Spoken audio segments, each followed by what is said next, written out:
우리는 금요일날 창세기를 보고 있습니다. 창세기 12장을 보았을 때 기근을 피해 아브라함은 믿음의 자리인 헤브론을 지키지 못하고 애굽으로 넘어가게 됩니다. 이때 아브라함은 자기 아내를 누이 동산이라고 속임으로 인해 애굽의 바로 왕에게 자기 아내를 빼앗길 뻔했던 잘못을 저지른 적이 있습니다. 그런데 오늘 말씀을 보면 아브라함이 그랄 지역에 갔을 때 아브라함은 또다시 똑같은 잘못을 저지르게 됩니다.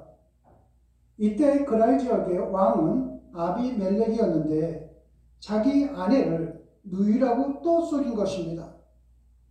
그래서 이 아비멜렉은 사람을 보내서 아브라함의 아내 사라가 아내가 아니라 누이 동생이라고 생각하고 그 아내를 데려오게 됩니다. 아브라함은 분명히 또다시 잘못을 저질렀습니다. 그러나 이때도 하나님이 아브라함의 삶 속에 개입하셨습니다. 그랄 왕에게 아내를 빼앗겼을 때 하나님께서 그랄 왕에게 나타나서 아비멜렉, 그랄 왕인 아비멜렉의 죽음을 경고하십니다. 하나님이 사랑하는 종 아브라함의 아내를 빼앗았기 때문입니다. 아브라함의 잘못 때문에 그랄 왕이 하나님의 경고를 듣게 된 것입니다.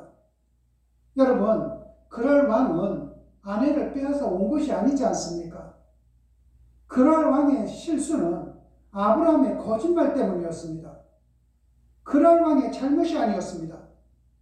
그래서 그랄 왕에게 나타나셔서 그 일을 하나님께서 막으신 겁니다. 그랄 왕의 범죄를 막으신 것은 곧 아브라함의 범죄를 미리 막으시고 사라의 범죄를 막으신 겁니다. 이처럼 우리가 오늘도 이 자리에 있게 된 것도 우리의 삶의 현장에서 살아가는 것도 끊임없는 하나님의 사랑 때문이라는 것입니다. 아브라함의 변명과 거짓말에도 불구하고 하나님께서는 아브라함을 다시 세워주셨습니다. 아비멜렉이 하나님의 경고를 듣고 아브라함을 불러 아내를 누이라고 거짓말한 이유를 물었습니다. 왜 너는 그렇게 거짓말을 했느냐는 것입니다. 그랬더니 아브라함은 이곳에서는 하나님을 두려워함이 없기 때문에 혹 자기와 자기 아내를 죽일까 하여 거짓말을 했다고 말했습니다. 한마디로 얘기해서 아브라함은 자신이 거짓말을 했음에도 불구하고 그 책임을 자기에게서 찾은 것이 아니라 그랄 사람들에게 책임을 돌렸던 것입니다. 또한 사라는 아브라함의 이복 누이라는 증거가 아브라함의 족보를 보더라도 없음에도 누이라고 속여 아비멜렉을 공궁에 빠뜨릴 뻔했습니다. 만약에 하나님의 막으심이 없었다면 아브라함의 책임 전가와 거짓말로 그랄 왕을 죄인으로 내어질 뻔했던 것입니다. 하나님의 경고를 들은 그랄 왕인 아비멜렉은 아브라함을 불러 모든 전후 사정을 듣고 나서 아브라함에게 양과 소와 노비를 주었습니다. 사라도 돌려주고 원하는 땅도 주겠다고 약속했습니다. 자신의 잘못을 비는 마음으로 은 1000개도 주었습니다. 오히려 아비멜렉에게 아브라함이 사과를 해야 함에도 불구하고 거꾸로 아비멜렉이 아브라함에게 사과를 한 것입니다. 왜 그런 줄 아십니까? 이것은 하나님께서 아비멜렉에게 명하셨기 때문입니다. 이처럼 하나님께서 아브라함의 권위를 아비멜렉 앞에서 세워주셨던 것입니다.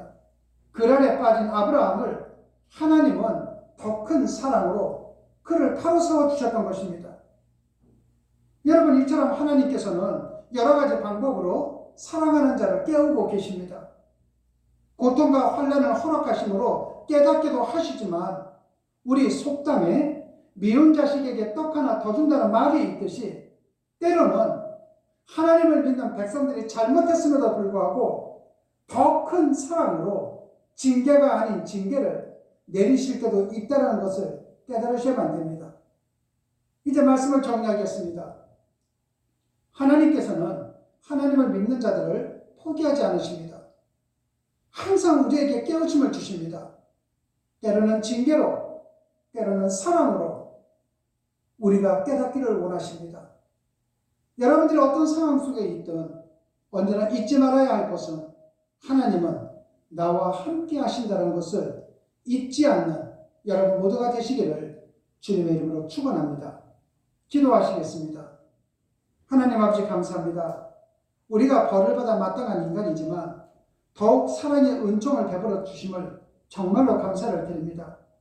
그 사랑에 감격하여 최선을 다하고 은혜에 보답하는 마음으로 하루하루 살아갈 수 있도록 도와주시옵소서.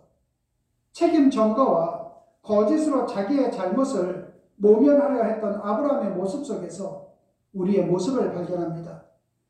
그와 같은 부끄러운 자리에 서지 않도록 우리를 도와주시옵고 이제 주님을 높이는 삶을 살아갈 수 있도록 우리를 인도하여 주시옵소서. 주님 고맙습니다. 예수님 이름으로 기도드렸습니다. 아멘.